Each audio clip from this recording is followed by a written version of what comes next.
Once again I want to welcome you to Chelsea Sports Channel, where we bring you all the latest from Stamford Bridge and Chelsea FC.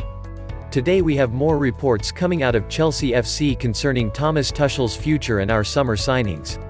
Before we start the video, please subscribe, like and feel free to comment. Thomas Tuchel's plans to overhaul Chelsea's foundations and bring success to Stamford Bridge. Thomas Tuchel is set to take the hot seat at Chelsea, but what will he bring to the club in terms of playing behaviours and philosophy? It was confirmed on Monday morning that Frank Lampard was to be sacked as Chelsea manager, with his replacement expected to be former Paris Saint-Germain manager Thomas Tuchel. Tuchel was relieved from his role as PSG manager last month following 2.5 years with the Parisian club. His sacking came despite clinching the Ligue 1 title in both seasons in charge, albeit with the caveat of last year's success coming on a PPG basis. Yet, a failure to deliver the Champions League in that time, along with an inconsistent start to this season and a sometimes strained relationship with the club's hierarchy, ultimately proved costly. Despite this unceremonious end to his time at PSG, Tuchel's managerial pedigree cannot be doubted, and he looks to be somewhat of a coup for the Blues.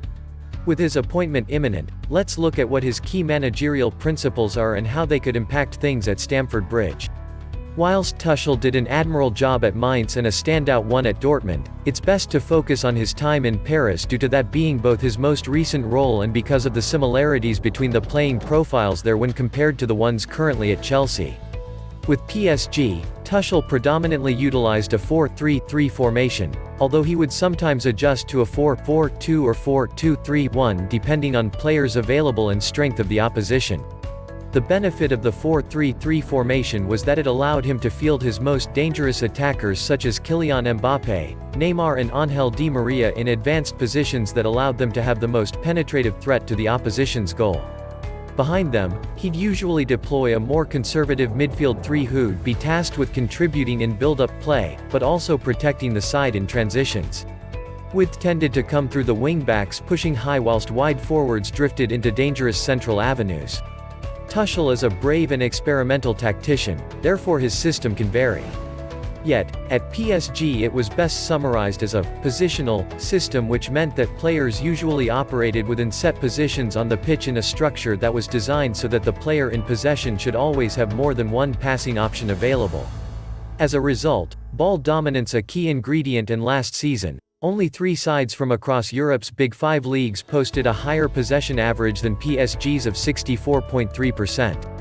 The goalkeeper and defenders are important in the build-up phase and therefore have to be comfortable in possession. The recruitment of Thiago Silva, Tuchel's former player, and Mendy look to have been beneficial with this in mind. Despite the positional play setup that was utilized, creative freedom was still bestowed to PSG's most influential and dangerous attackers. Notably, Neymar and Mbappé ranked inside top 10 of Europe's Big 5 leagues for the highest average number of dribbles attempted on a per-90 basis last season, minimum 1,200 minutes played. As a result, Chelsea's most dangerous forwards shouldn't fear being shackled by any tactical system utilized. Under Tuchel, PSG were aggressive and relenting in their pursuit to regain the ball from the opposition. This tied in not only with their ambition to dominate possession but also with an aspiration of forcing possession turnovers in advanced areas of the pitch, leading to goal-scoring opportunities. To do so, without the ball, they took up a shape that better resembled a 4-4-2 setup.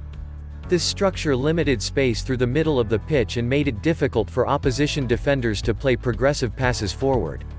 PSG forwards could then set traps, making the opposition play the ball wider where they can be pressed and forced into a mistake in tight areas. Last season, only La Liga outfit Getafe posted a higher passes per defensive action (PPDA) average than PSG. For those who don't know, PPDA is a metric used to analyze how aggressively a team pressed the ball high up the pitch.